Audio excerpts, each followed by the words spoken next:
America's witches cast a spell against Donald Trump. Yes, you read that right. At midnight on Friday, practitioners of witchcraft across the United States cast a mass spell against Donald Trump, aimed at removing him from office. A Facebook page was set up for the ritual, which has since not only gotten over 10,000 likes, but has also coined a hashtag, #MagicResistance, BBC reported. Michael Hughes, a writer by profession who identifies as a magical thinker, posted spells online, claiming that he found multiple versions of the same spell on private online witchcraft communities.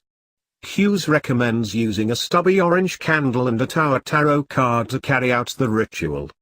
Practitioners of witchcraft across the country were urged to carve the U.S. president's name in the candle, and recite a certain incantation before proceeding on to set a picture of him on the candle's fire. As amusing and harmless as this story may seem, to some however it means serious trouble. Christian conservatives are outraged by the incident, and see it as an act of declaring a spiritual war by the witches. The followers have been urged to recite a spell that addresses the Wiccan deities, asking them to bind Donald J. Trump, so that his malignant works may fail utterly and that he may not break the polity or usurp the liberty of the American people, or fill with hatred, confusion, fear, or despair their minds. And the spell doesn't spare Trump's followers either. It asks for the malicious tongues of Trump supporters to be curbed.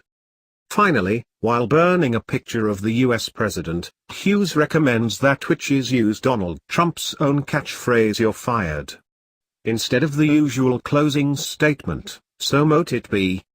Michael Hughes says that this mass spell is more of a binding spell, meaning that it cannot directly harm its target, but it will prevent the target from doing harm to others. Hughes believes that his initiative will be met with a lot of support, saying that he felt it would be very welcome to a lot of people. Hughes further clarified his intention as follows. This is not the equivalent of magically punching a Nazi. Rather, it is ripping the bullhorn from his hands, smashing his phone so he can't tweet, tying him up, and throwing him in a dark basement where he can't hurt anyone. To some, the mumbo-jumbo put aside, the mass spell still plays an important role in deterring the current political climate. Mary Pat Azevedo from Arizona took part in the mass ritual. She believes that the ritual is more of a unity prayer, and she believes that it will help bring about physical, emotional, spiritual changes in Donald Trump and American politics.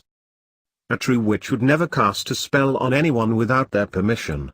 This prayer is for well-being and peace for all beings. The Facebook group dedicated to the ritual has urged its followers to cast the spell in repeat during every waning crescent moon until Trump leaves office. The next round of mass spells will take place on the 26th of March. Naturally, the president's followers, most of whom are Christian conservatives, aren't all that thrilled about the idea. Nor are they just willing to let this slide by as a joke.